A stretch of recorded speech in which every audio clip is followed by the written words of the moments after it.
दोस्तों, मैं पूजा गुप्ता आप सबका स्वागत करती हूँ अरोड़ा आईएएस की टीम की तरफ से।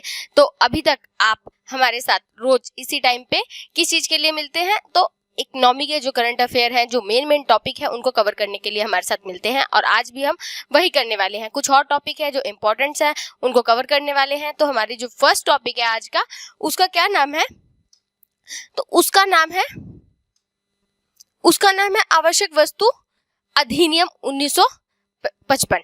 तो देखो, जैसे कि वो बता रहा है कि आवश्यक वस्तु, तो आवश्यक वस्तु होगा कि कुछ इंपॉर्टेंट चीजें होंगी जिसको क्या किया गया है, इस एक्ट के थ्रू क्या किया गया है, संरक्षण दिया गया है। संरक्षण किस चीज से?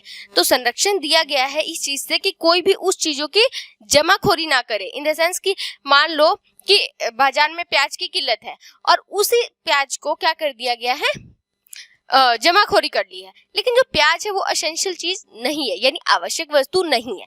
आवश्यक वस्तु हम उन चीजों को कहेंगे, हालांकि आवश्यक वस्तु की कोई डेफिनेशन नहीं दे रखी है एक्ट में, लेकिन फिर भी अगर हम आवश्यक वस्तु कहें तो उन चीजों की जो कि हमारी लाइफ के लिए इंपॉर्टेंट हो जाती है। जैसे कि जब कोविड था तो उस टाइम पे हमारे लाइफ के लिए इम्पोर्टेंट हो गया था कि जो दवाइयां हैं कोविड से लड़ने के लिए, सैनिटाइजर है, मास्क है, इन चीजों को कोई भी क्या ना करे, जमाखोरी ना करे, ताकि बाजार में इसकी शॉर्टेज ना आए और इसकी प्राइस हाई ना हो। तो इस चीज के लिए पहले भी 1955 में भी क्या किया गया था, एक एक्ट के थ्रू इन सब चीजों को लीगलाइज कर दिया गया था कि कोई भी अगर ऐसा कृत्य करता है तो उसको क्या होगी, सजा दी जाएगी।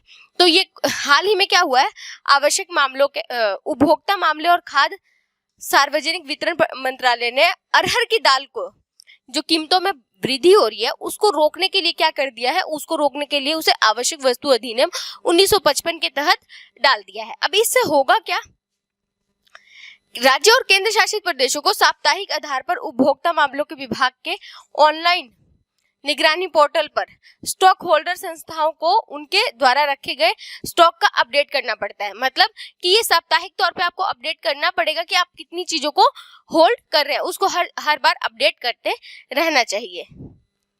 अधिनियम की आवश्यकता क्यों है? अब बताएंगे कि अधिनियम की आवश्यकता क्यों है। तो देखो, कर्नाटक, महाराष्ट्र और जो मध्य प्रदेश है वो क्या है, वो उत्पादक राज्यों के कुछ हिस्सों में अधिक वर्षा और जलभराव की स्थिति के कारण पिछले 2021 की तुलना में खरीफ बुआई में धीमी प्रगति के लिए तूर की, मतलब क्या है कि आपने देखा कि मौसम जो है हमारा क्लाइमेट चेंज के कारण कितना ज्यादा चेंज हो रहा है। इस वजह से जो कर्नाटक, महाराष्ट्र और मध्य प्रदेश है, जहाँ पे अच्छा खासा क्या होता है, उत्पादन होता है, उसमें क्या देखा गया कि वहाँ अत्यधिक वर्षा होगी, जल भराव हो गया, तो जहाँ पे ये कल्टीवेशन किया जाता था वहां वो कल्टीवेशन नहीं किया गया, जिस वजह से क्या हुआ है कि उसकी तूर की जो कीमत है वो बढ़ गई है। इस वजह से क्या किया गया है, उसको अंदर लाया गया है किसके, आवश्यक वस्तु अधिनियम के, ताकि क्या ना हो सके, ताकि इसकी जमाखोरी ना की जा सके। क्योंकि पहले ही अगर किसी चीज का स्टॉक कम है और ऊपर से हम जमाखोरी करते हैं तो मार्केट में उसके प्राइस बढ़ने के बहुत ज्यादा चांस होंगे। और वैसे भी आप देख रहे हैं कि इस टाइम पे इन्फ्लेशन वैसे ही बढ़ा हुआ है, तो ये और भी उस चीज को क्या करेगा, पुश करेगा। व्यापारियों और जमाखोरी के कुछ वर्गों द्वारा अरहर की दालों को जमा ना कर सके, इस वजह से किया गया है। आवश्यक वस्तु अधिनियम क्या है, तो ऐसे समय में बनाया गया था जब देश में क्या था, खाद्यान्न उत्पादन का जो ग्राफ था वो लगातार नीचे हो रहा था। हमारा जो उत्पादन है, मान लो कि 100 व्यक्ति हैं तो वो 95 के लिए, 90 के लिए ही उत्पादन कर पा रहा था। इसका मतलब है कि जितनी आवश्यकता है उस आवश्यकता से कम उत्पादन हो रहा था। इस वजह से क्या हुआ था, इस वजह से इस अधिनियम को लेके आया गया ताकि जो चीजें कम है उन चीजों को क्या कोई स्टॉक ना करके रखे।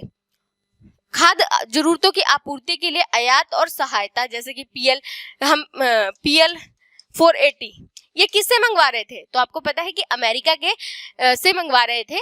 क्या है, ये गेहूं की एक किस्म है जो हम अमेरिका से मंगवा रहे थे। क्यों? क्योंकि हमारे यहाँ पे जो उत्पादन होता था हम क्या करते थे, हम होल्ड करके नहीं रखते थे। जैसे अभी क्या है, फसाई है, जो कंट्रोल वगैरह, क्वालिटी वगैरह चेक करता है, उसके अलावा जो FCI है, FCI के थ्रू क्या करते हैं, हम स्टॉक होल्डिंग अपनी रखते हैं। वो पहले नहीं थी, ठीक है, हम जमा नहीं रखते थे, हम जितना होता था खाते थे और उसके बाद उन चीजों को बेचते थे, व्यापार कर देते थे। तो क्या हुआ कि जब कोई बाढ़ आ जाती थी या कोई ऐसी आकस्मिक समस्या आ जाती थी जिसकी वजह से हम उत्पादन उस वर्ष अच्छा नहीं कर पाते थे, तो उस टाइम पे हमारे लिए बहुत मुश्किल हो जाती थी। तो हमें दूसरे देशों से क्या करना पड़ता था, दूसरे देशों से अनाज के लिए निर्भर रहना पड़ता था। तो उस टाइम पे जब हम ऐसा ही हमारे पास फिर से टाइम आया है जिसमें क्या हुआ कि मौसमी घटनाओं के कारण हम क्या नहीं कर पाए, हम उत्पादन अच्छा नहीं कर पाए और हमारे देश में अकाल की स्थिति आ गई थी। तो हमने अमेरिका से गेहूं की डिमांड की थी और उन्होंने गेहूं कैसा दिया था ये आप सब जानते हैं, ठीक है। खाद्य पदार्थों की जमाखोरी और कालाबाजारी को रोकने के लिए 1955 में लाया गया था। आवश्यक वस्तु, इसमें कोई विशिष्ट परिभाषा नहीं दी गई है, आवश्यक वस्तु की कोई विशिष्ट परिभाषा नहीं दी गई है। और इसमें इस लिस्ट में कोई भी वस्तु ऐड करनी है या हटानी है ये कौन डिसीजन लेगा, तो ये डिसीजन लेने का हक सिर्फ किसको है, केंद्र सरकार को। केंद्र यदि संतुष्ट है तो जनहित में ऐसा करने के लिए राज्य सरकारों के परामर्श से किसी वस्तु को आवश्यक रूप से सूचीबद्ध कर सकते हैं। मतलब अंतिम निर्णय केंद्र सरकार का ही होगा। एक कह सकते हैं कि सलाह लेने के लिए वो स्टेट को भी कर सकती है। उद्देश्य क्या था आपको पता ही है कि मुद्रास्फीति को रोक सके और जमाखोरी को रोक सके। प्रभाव क्या हुआ कि उत्पादन, आपूर्ति और वितरण को नियंत्रित कर सके और स्टॉक सीमा लगा सकते थे कि आप सिर्फ 10 किलो ही प्याज क्या कर सकते हैं, स्टॉक करके रख सकते हैं। आर्थिक सर्वेक्षण जो 2019-20 हुआ था उसमें क्या बात की गई थी, उसमें बताया गया था कि ईसीए जो हमारा आवश्यक वस्तु अधिनियम 1955 के तहत सरकारी हस्तक्षेपों ने अक्सर कृषि व्यापार को विकृत किया है, जबकि ये मुद्रास्फीति को रोकने में पूरी तरीके से अप्रभावी है। मतलब बताया जा रहा है कि ये इतना प्रभावी नहीं है, ना तो ये मुद्रास्फीति को रोक पा रहा है, ऊपर से जो ये कृषि का व्यापार है उसको भी कंट्रोल कर रहा है। हस्तक्षेप से रेट सीकिंग और कुप्रबंधन के अवसर बढ़ते हैं, मतलब इसकी नेगेटिव चीजों को बताया गया है।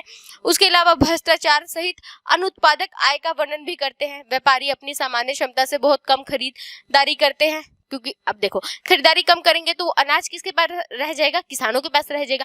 और किसान फिर क्या, उनको जितना उन्होंने अपने प्रोडक्शन के लिए चीजों को पेमेंट लगाई थी उतना उनको वापस नहीं हो पाता, जिस वजह से क्या हो जाता है कि आप देखते हैं कि ज्यादातर किसान आत्महत्या की तरफ आगे बढ़ते हैं। तो वो चीजों को भी ये इनडायरेक्टली, डायरेक्टली नहीं कह सकते, इनडायरेक्टली वो चीजों को बढ़ावा दे रहा है। इनकी वजह से कोल्ड स्टोरेज, गोदाम, प्रसंस्करण और आयात निर्यात वगैरह जैसी चीजें नहीं हो सकती है। क्यों? क्योंकि देखो व्यापारी वर्ग जो होता है वो क्या करता है, उनके पास पेमेंट ज्यादा होती है तो वो निर्यात जैसी चीजें करते हैं। तो निर्यात के लिए आपको सबसे पहले क्या होना चाहिए, सबसे पहले आपके पास वो सामान अवेलेबल होना चाहिए, तभी आप उस चीज का निर्यात कर सकते हैं। वैसे ही कोल्ड स्टोरेज मतलब जिसमें आप अनाज वगैरह जो भी मतलब आपका प्रोडक्ट है उसको आप लंबे टाइम तक स्टोर करके और उस अवस्था में रख सके, तो वो क्या है हमारा कोल्ड स्टोरेज, गोदाम वगैरह हम नहीं बनवाए क्योंकि वो वस्तु हमारे पास इतनी है ही नहीं कि हम स्टोर कर सकते हैं। तो क्या हुआ, इन मुद्दों के चलते संसद ने आवश्यक वस्तु अधिनियम एक विधेयक मतलब क्या है कि ये अभी अधिनियम नहीं बना, अभी कानून नहीं बना, एक बिल लेके पेश किया गया था। हालांकि किसानों के विद्रोह के कारण इस कानून को हम क्या करना पड़ा, रद्द करना पड़ेगा। आपने देखा था 3 वो आए थे ना कानून के, वो किसानों के बिल आए थे, उसमें एक आवश्यक वस्तु अधिनियम भी था। नेक्स्ट है एथेनॉल संयंत्र। एथेनॉल में आपको पता ही है इससे पहले कि क्या किया जा रहा है, जो हम ऊर्जा के लिए अदर कंट्रीज पे डिपेंड है उन चीजों को कम किया जा रहा है, ठीक है। उसके लिए पेट्रोल में, डीजल में एथेनॉल की कुछ मात्रा मिलाई जा रही है, ताकि जैसे कि अभी देखो E20 हमारा लक्ष्य है, E20 का 2022 तक हमारा क्या लक्ष्य था कि हम 10% तक क्या कर सके, हम 10% एथेनॉल ब्लेंडिंग कर सके, और 2030 तक का हमारा है कि हम एथेनॉल 20% ब्लेंडिंग कर सके, किसके साथ, पेट्रोल और डीजल के साथ में। तो ये क्या है, E20 का मतलब एथेनॉल 20 है, इन चीजों को बढ़ावा देने के लिए। तो अभी ये संयंत्र है, संयंत्र मतलब कोई कारखाना वगैरह, फैक्ट्री वगैरह कुछ लगाया गया है, संयंत्र उसी को बोलते हैं ना। तो वो मैंने कहा ना कि आप जब भी आपके पास कोई चीज है उसको हेडिंग को तोड़ने की कोशिश करो। एथेनॉल है, एथेनॉल के बारे में आप जानते हैं, संयंत्र है यानी मतलब क्या है, दो कि कोई फैक्ट्री लगी है एथेनॉल की, अब कहाँ लगी है ये हमें जानना जरूरी है। विश्व जैव ईंधन दिवस पर क्या हुआ है, भारत सरकार ने हरियाणा में इंडियन ऑयल कॉर्पोरेशन की रिफाइनरी में दूसरी पीढ़ी 2G एथेनॉल की संयंत्र स्थापित करने की घोषणा की है। कहाँ पे हुई है, हरियाणा के पानीपत में एक ऐसी जगह है जहाँ पे क्या किया जा रहा है कि जो इथेनॉल का संयंत्र तैयार किया जा रहा है। कब और कौन सा एथेनॉल है, ये 2G दूसरी पीढ़ी का एथेनॉल है, उसका कारखाना तैयार किया जा रहा है, और एशिया में ये कारखाना प्रथम कारखाना है इस तरह का, ठीक है। ये एथेनॉल संयंत्र अतिरिक्त और हरित ईंधन पैदा करने में हमारी मदद करेगा, और हरित ईंधन होगी तो वायु प्रदूषण नहीं होगा, उससे निपटने में भी हमारी हेल्प करेगा। एथेनॉल संयंत्र के बारे में जानकारी, ये क्या होगा, इससे वेस्ट टू वेल्थ के प्रयासों को हम बढ़ावा देंगे। धान के भूसे, देखो अभी क्या बोल रहे हैं, ये वाली चीजें सिर्फ पढ़ो, ठीक है। अभी आपको पता चल जाएगा कि 2G में जो हम कह रहे हैं सेकंड पीढ़ी का जो एथेनॉल संयंत्र लगा है उसमें हम क्या यूज कर रहे हैं, अभी आप ये देखो, उसके बाद हम बताते हैं कि फर्स्ट में क्या है, सेकंड में क्या है, थर्ड में क्या है। ठीक है, तो धान के भूसे के अलावा मक्का और गन्ने के कचरे का उपयोग किया जा रहा है। तो देखो, धान का जो भूसा हो गया वो एक तरह से, अगर आपके पास पशुधन नहीं है तो वो आपके लिए वेस्ट है। ठीक है, तो वो हो गया। और मक्के और गन्ने के कचरे जो आपको उसका कटाई करने के बाद जो बच जाता है वो एक तरह से कचरा ही है। इससे क्या किया जा रहा है, इससे एथेनॉल बनाया जा रहा है। तो इसको क्या कहा जा रहा है, इसको 2G यानी सेकंड पीढ़ी का एथेनॉल संयंत्र बनाया जा रहा है। उसमें हम क्या यूज करते हैं, उसमें हम खदानों का वेस्ट यूज करते हैं, इसीलिए इसको वेस्ट टू वेल्थ कहा जा रहा है। ये योजना संयंत्र संचालन में शामिल लोगों को प्रत्यक्ष रोजगार भी देगी, अप्रत्यक्ष रोजगार भी देगी। उसके अलावा जीरो लिक्विड डिस्चार्ज होगा इसमें। चावल की भूसी को जलाने में कमी से प्रतिवर्ष क्या होगा, carbon dioxide, green house gas है, उनकी भी कमी हमें देखने को मिलेगी। एथेनॉल क्या है, ये जैव ईंधनों में से एक है। जैव मतलब कुछ हम बायोलॉजिकल चीजों का यूज कर रहे हैं। बायोलॉजिकल मतलब प्रकृति रूप से खमीर और एथिलीन और हाइड्रेशन जैसी पेट्रोकेमिकल प्रक्रियाओं के माध्यम से शर्करा के किण्वन विधि का प्रयोग करते हुए हम क्या कर रहे हैं, एथेनॉल तैयार कर रहे हैं। उत्पादित वैकल्पिक क्या है, स्वच्छ ईंधन का एक वैकल्पिक स्रोत है। एथेनॉल के रूप ईंधन के रूप में एथेनॉल क्या करता है, तो क्या है, आंतरिक दहन इंजनों के लिए एथेनॉल के रूप में ईंधनों में ईंधन के लिए एथेनॉल का उपयोग किया जा रहा है। और इसको क्या करेंगे, पेट्रोल और डीजल के साथ ब्लेंड करेंगे। एथेनॉल को शुद्ध एथेनॉल E100 तक किसी भी सांद्रता में पेट्रोल के साथ जोड़ा जा सकता है। मतलब एथेनॉल इतना है कि पूरा का पूरा क्या कर, इतनी कैपेसिटी है इसके अंदर, एथेनॉल के अंदर, कि वो पूरे के पूरे पेट्रोल को ही क्या कर सकता है, उसको स्थापन कर सकता है, यानी उसको हस्तांतरित करके खुद उसकी जगह ले सकता है। यानी E20, जहां भी E100, E20, E25, E10 ये लगे तो एथेनॉल की ही बात कर रहा है, वो ध्यान रखना। ये पेट्रोलियम की खपत को कम कर देगा, ये आपको कब से बता रही हूँ मैं। अन्य पहले क्या है, तो इसके अलावा हम कुछ कार्यक्रम भी लेके आए थे। एथेनॉल सम्मिश्रण कार्यक्रम लेके आए थे, जिसमें हमने क्या किया था, कच्चे तेल के आयात को रोकने के लिए, किसानों की आय को बढ़ाने के लिए। सम्मिश्रण में क्या था कि 20% एथेनॉल मिश्रण, E20 भी कहा जाता है, उसको 2030 तक और परिवर्तित कर 2025 कर दिया गया है। मतलब जो E20 का हमने लक्ष्य रखा था कि हम 2030 तक करेंगे, उसको परिवर्तित करके क्या कर दिया गया, उसको 2025 कर दिया गया। ठीक है, 5 साल पहले आ गया।